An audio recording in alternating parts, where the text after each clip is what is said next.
Hello everyone. For those of you that do not know me, my name is Arnita Washington. Today I will be presenting to you strategies for implementing effective writing assignments into your core classes. Some of the learning points that we will be going over today: understanding what constitutes an effective assignment, incorporating writing to learn activities into the normal class schedule, and applying and implementing assignment design principles into lesson plans. That design principle, those are made up by Mr. Strong, William Strong. If you all have ever heard of his book, I have it if you would like a copy. What is an effective writing assignment? Any writing assignment that allows the teacher to reach the goals set for the student successfully. It causes the student to think critically, apply their learned skills, and communicate their results within certain constraints. Those constraints being whatever you, the teacher, have made for the assignment, how long the paper should be, what the content is, etc. What makes the assignment effective? The assignment itself is the most important part. That is the crucial ingredient that you can hit on with just one simple word, such as telling the student, you need to analyze, you need to assess, or you need to explain in this paper. The writing assignment also has to have purpose. Too often students feel that they are given a paper by a teacher just as a time filler. In order for it to have purpose, the assignment has to have goals. Those goals need to be specified to the student so they understand, I am really doing this for a reason. Define the assignment.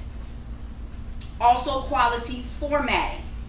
Depends upon how you want the paper to be. Do you want them to write you a letter? Do you want them to give you a 5-paragraph essay? How do you want the format to be? How do I incorporate these writing assignments into my class? Thank you for asking. Daily journal writing. Students respond to today's lesson in their journals. They keep a journal every day in class, and during the lesson, either before, after, or during, they write down their thoughts about what's going on in the lesson for that day. Students can respond by telling what was hard to understand, what knowledge they have now that they didn't have before, and any questions that they may come up with later. A daily character diary for those that are literature teachers. If you are reading a novel, have students pick a character out of that novel before they even begin reading it, and then every day as they're reading more and more chapters of that novel, they keep a diary of what is happening in that character's life. The pop-up activity. I like this one. At the beginning of class, students are given 6 minutes to write down anything that the teacher has put on the board. It can be a phrase, it can be a word, it can be a prompt. 6 minutes. Then they're given 4 minutes to discuss that with a partner. After that 10-minute span, each student is either given the number 1 or the number 2. The teacher decides which number they want to call first. Those students stand up and they deliver their presentations that they and their partners came up with. Use a picture. Pictures are worth 1,000 words, so they tell me. So why not get your students to write those words down? Take this picture for instance. A student could look at this picture and you give them, say, a 10-minute interval to write down as many things as they can think is going on in this picture right here. Once they do that, they should be able to come up with a story that flows with that picture. Math writing. Have students write their process down for how they solve different problems. Instead of just coming to the board and simply working out the problem, write it down as if you have to explain to someone verbatim how you did it. That can help teachers to figure out exactly where you may have missed a step and whether or not you truly understand what's going on. Learning logs. Learning logs are where students keep an ongoing storyline about what they are learning. They can write their predictions or previous knowledge about the lesson for the day. They can write questions or responses that they may have to the teacher during the lesson, and then afterwards they can summarize everything that occurred in that lesson. You keep these learning logs every single day. At the end of class, students leave them face open on the page that they worked on by the door. So then at the end of class, the teachers can walk over and check and see exactly, okay, what did my students struggle with today? What did they understand and what did they get out of what I taught them? Here we have a little learning activity that I would like for you all to help me out with. Here's a picture. Can we all see the picture? Mm-hmm. In it we have a dense forest area with a road, and we can see a tree is down. We also see there are a few questions over to the side for you to think about. That's why you have the index cards and something to write with. Is there a story in this picture? If so, who's in this story? Where's the story happening? What are they doing? And you can finally use your written ideas to create a full story. The 9 assignment design principles that I was speaking about earlier introduce topics that allow for creative writing, meaning inventive writing. Avoid topics that invite cliches or straight listing of facts. Choose topics with a purpose. Don't just give students something to say, oh, I need time to grade a paper, so here's a quick prompt. No, have a purpose behind what you want them to write. Ensure that topics are meaningful and relevant to the students. We have an elementary school here. Why not give them something that has to do with recess or gym? That's relevant to them today, right now. We wouldn't ask them any questions about the cell theory in 3rd grade. They wouldn't have a clue. Use interesting hypothetical situations. For example, assignments may ask students to use voices other than their own. Pretend that you're in someone else's shoes. Write about how they would have tackled that situation or dealt with it. Use specific terms when addressing your expectations of the assignment. Talk to students about what these terms mean and specify the steps you want students to follow. When you give them the assignment sheet, you want it to go step by step so students don't have any question about what am I supposed to be doing. Utilize very creative formats for the assignments. As I had mentioned earlier, we can get them to write letters, we can get them to compose diaries for different characters, things like that. Allow students to have a choice in their writing assignment. Oftentimes we give students, this is what you're going to write and that's it. Well, why not? Sometimes they can have a choice of their own. Well, I give you 3 different options. You can choose which one. Or here's the main theme. Now tell me what you want to write about that main theme. For example, the Great Depression. Many different areas they can cover in the Great Depression. Allow them to choose which ones they want to take. Be explicit about your grading criteria in advance. Don't wait until a few days before the paper is due to say, okay, this is how I'm going to grade it. This is what I expect. That should be laid out from the beginning so students know and they can check themselves off. I've done that. I've done that. I know I got that. I have that. We want students to be able to have that. So go get writing. Any comments? I have a comment. Something that I do with my kiddos is I will give them the rubric, but I will laminate it for them.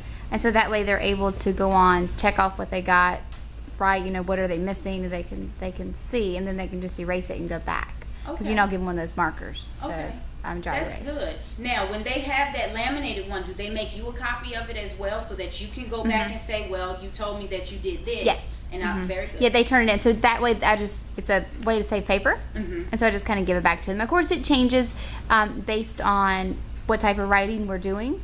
But I can make a class set and then use them year after year. Okay. So very good.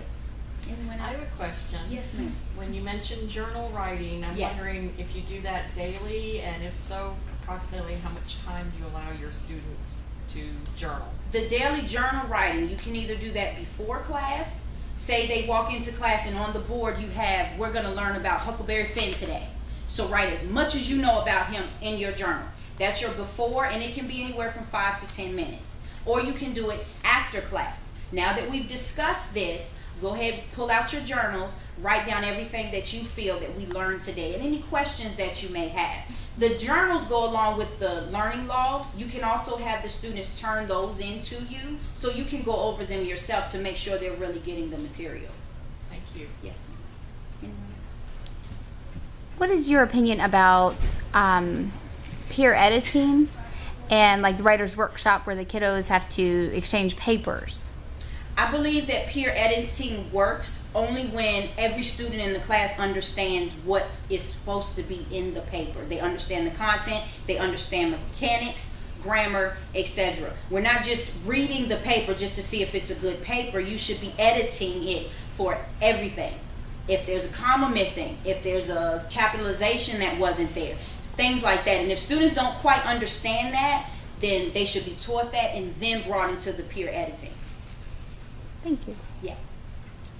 I have a comment.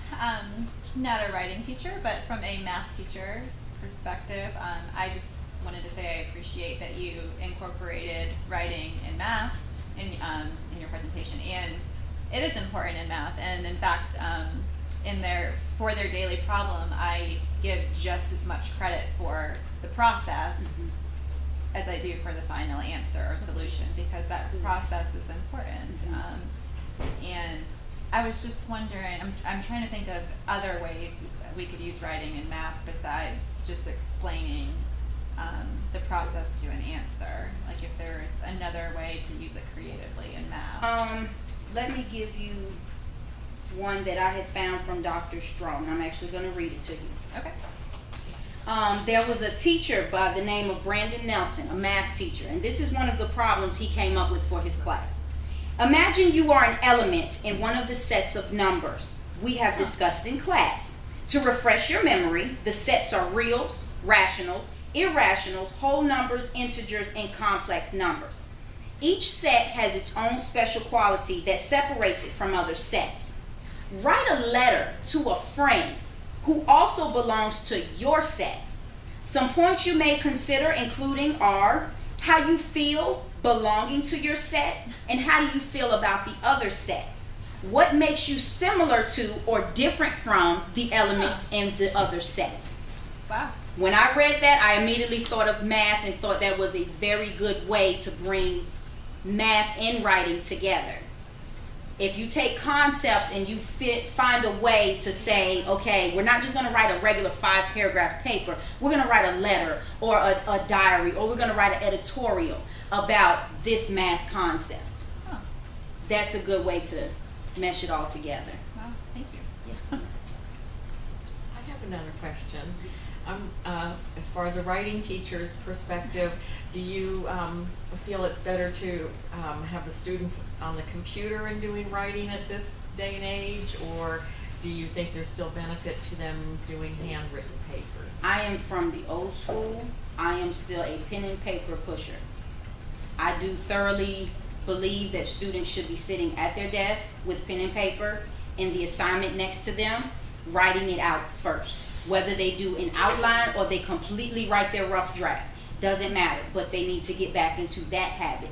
Then we can take them to the computers, because a lot of time is wasted. They play on the computer with font and with color and with size. That's a waste. And they're not really learning and writing as fully as they could if they had written it out prior. Oh, I love you, Miss Washington. And